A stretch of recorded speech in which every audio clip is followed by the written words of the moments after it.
Welcome back to another week of The Good, the Bad, the Ugly. And as you can see here, it's been a pretty damn good week, even though I might classify two of these movies as like mediocre, and I am kind of cheating by putting Invincible over there. So if you haven't seen the Invincible finale, which just came out today, don't watch this beginning portion of this episode, but pretty damn good week. A lot of movies. I think I saw about seven or eight. I can't recall. We'll see later on as the video continues. But this was a very solid week. And what better way to start it off than Invincible? Another solid season in the show. To no one's surprise. I mean, what is this? Eight episodes? Pretty damn good, and they're all pretty damn good. My only problem is once again we're having another season with this lackluster art style, very lackluster animation. And once again, they do the thing where the last 5 minutes of the entire season look absolutely gorgeous.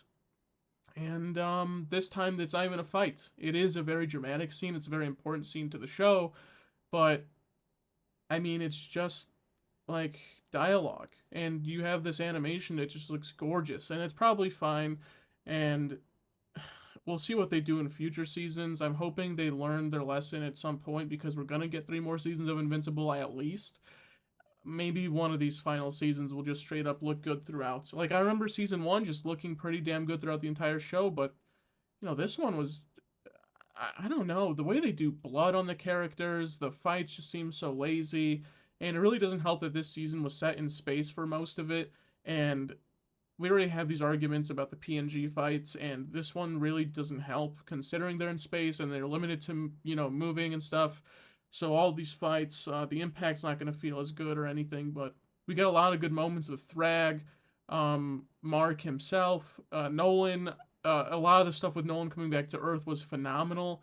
I mean, this season was just a blast, and when we get to these later story arcs down the comic book, it's just going to get better and better. Like, I don't think we've seen the peak of Invincible yet, in my opinion. I do love season one, but I'm assuming season five or six is just going to be unbelievable. And people are going to realize that this comic really gets better throughout towards the end of it. Like, it gets really damn good. And I'm going to give season four of Invincible maybe like an 8.5. I am glazing. I think this is the best superhero show right now. And especially out of the ones that released this month, Daredevil season two, the Boys finale, and of course this. I'm not sure if I should count Darth Maul, but it is better than Darth Maul as well. I mean, it's just unbelievable. It's one of my favorite shows all time. Probably definitely in my top 10. I'm astonished. I'm really happy we got to this point where Invincible is just now a global icon for superheroes, and maybe in 10, 15 years he gets like his own live action movie or something of the sort. I'm not too certain. But to follow on that, what do I have in second place here? Mile End Kicks, Chandler Levac movie, or I hope I'm pronouncing her name correctly. Uh, I really dug this one. After watching I Like Movies about a month ago, and not even knowing she has two more movies releasing within the same week this month, I was really excited for whoever future projects she had coming. And Mile End Kicks was definitely the better of the two this week. I don't think it's better than I Like Movies, but it might be. It might be on a rewatch. I'll see, but I really dig this. You have Barbie in this movie. I love Barbie. I think she's yeah, I think she's great. And of course, you have Mr. Heffley himself as a fantastic supporting member. I think he was unbelievable. I love him. I loved him in Oppenheimer. I of course love him in the Diary of Wimpy Kid movies, and I really loved him in this. I hope we get him in more things, and hopefully with Chandler, well, we get more of him and her projects because that would be fantastic. I really like him, and of course I think Barbie just does such a great job here. But I think Chandler is a phenomenal director. I think she has a very great high future ahead of her, and I hope we get this duo of her and Isaiah Lettinen way more. I believe he's not in Roommates. I could be wrong about that, but in two of these movies, I Like Movies as the main character, and of course, Mile End Kicks as a side gay character, and I think he's just great in both of them. I really love him. I want him more, and I want them to be this director actor duo. Even if he keeps getting pushed to the side, I don't mind. I think she's a fantastic director, and Mile End Kicks was just gorgeous looking, acted very damn well. And while I did think sort of somewhat in the midpoint of this movie, I was getting a little bored, but the ending and the whole third act I thought was great, brilliant. The only thing I didn't like about this movie the awkward making out scene for the last 3 minutes as the credits roll. Oh, it was unbelievable. Just me and one other person in the theater, and we're both getting up to leave, and then it cuts back, and they're just making out, and we're just sitting there for 3 minutes, just watching these two go at it, and I'm like, fucking Jesus. But it's okay. This movie was good enough to for me to sit there and just watch two people, make out for 3 minutes as the credits roll. So whatever. And then, of course, Chandler's other movie of the week and of the year, and I don't know if she has any other more this year. I really hope so. I wouldn't mind. I think she's fabulous as a director. Roommates. You get the higher budget here, and I just don't feel it. I really, really don't feel it. It was a Netflix exclusive movie, and it really does feel like a Netflix exclusive movie. I was debating putting this in my bad for the week. I'm not sure whether to give this a 5 or a 6 out of 10. I'm really not sure. I'm still thinking about that. As of right now, I'm giving it a 6, just because I think the third act really saves this movie. The first two are just so boring, generic, and they really just feel like it just feels like a Netflix movie. It feels like there's nothing special about this. And when you have Mile End Kicks and I Like Movies, which just feels so much like a Chandler movie, and then Roommates, which just feels so much like a Netflix movie, it's kind of disappointing. I think I'm just more disappointed in this movie than me hating it. I just wish it didn't feel so cookie cutter, basic, and I don't even think it looks as visually appealing, or it was not shot as good as the other two movies she's made. And those are both very, very recent. Uh, I'm not sure. It's just so boring for most of the part.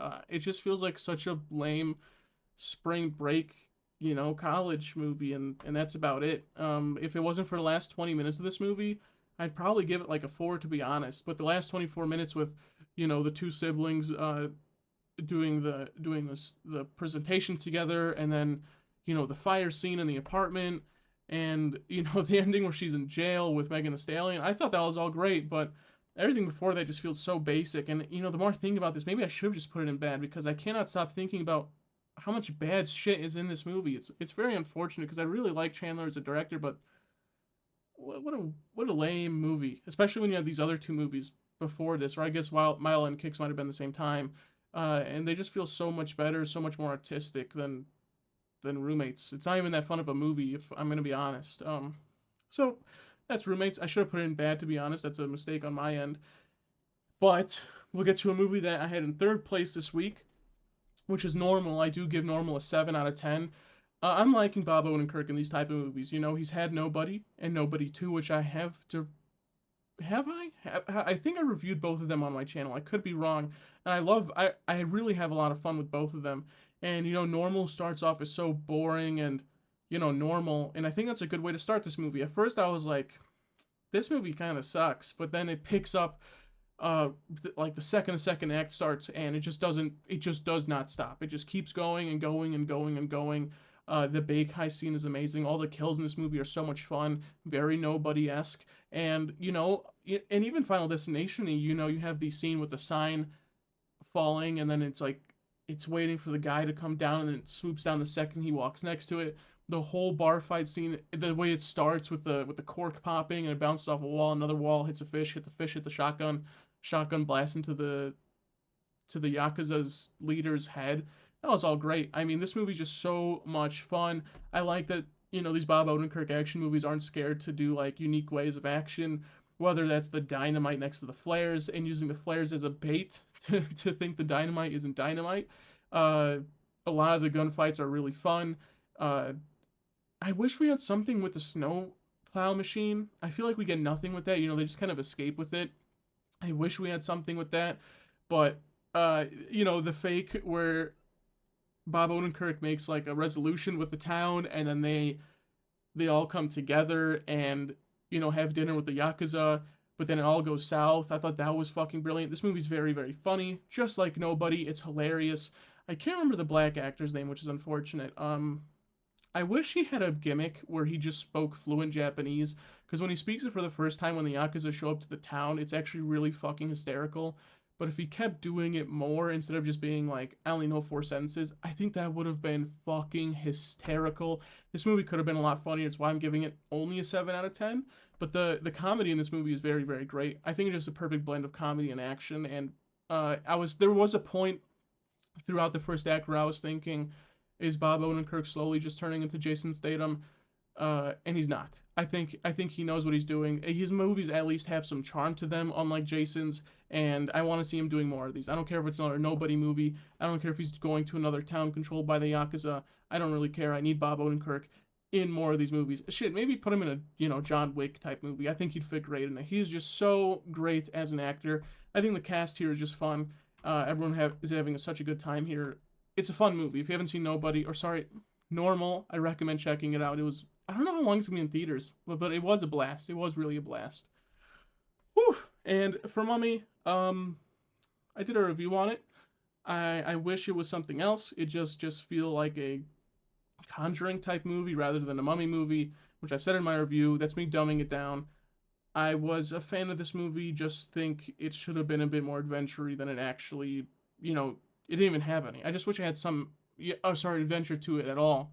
So yeah, I gave it a 6 out of 10. My review should hopefully be right here if I remember that. And the last good movie of the week, I guess it was a documentary, a Gorilla Story by David Attenborough. I thought it was brilliant. You can't really go wrong with the David Attenborough movie. Documentary. I don't think I've disliked any of these. And just having a connection ready to these gorillas. I did a bunch of research in high school, middle school for gorillas and extinction of gorillas and how they learn and come up over time. I thought Gorilla was just a great story. And of course, you just can't go wrong with David Attenborough. I gave it an 8 out of 10. I believe this was on Netflix. I do not remember, to be honest. I watched it last week, so my memory's a bit weak on that part. But this was a great watch. You can't go wrong with David Attenborough. For my only bad movie of the week, I zoned out there for a second, is Balls Up. It's a very early 2010s, late 2000s comedy movie, starring Paul Walter Hauser and the man himself, Marky Mark. And, going into this, I wasn't too excited, but I love Paul as an actor, and I think he does carry this movie a lot. I can't say I didn't laugh a lot, but I don't know why people were complaining about dick jokes all over this movie. It's a movie called Balls Up, and it's about these two guys who make condoms. Obviously, everything's just gonna go shit because it's a comedy movie, and it falls flat a lot towards the end. But a lot of the jokes throughout the movie, I think, are very, very fine, and they are pretty funny. And a lot of it comes down to the delivery from Paul Walter Hauser and Marky Mark. But other than that, it's just another very generic comedy movie that feels like it's come way too late, in time. And while I do wish we could get some of these type of comedy movies back, I just don't think they fit the modern era of comedy so well, which is unfortunate because I think Paul would have been, one of the kings of that time, but it's just too late. I think he's a great actor. He's so fun, and especially in this movie, like I said earlier, I think his line delivery is just too perfect. I love their singing scene together too. I think it's funny. Only reason I knew this movie was out, by the way, was I saw the first 2 seconds of that scene and I was like, holy shit!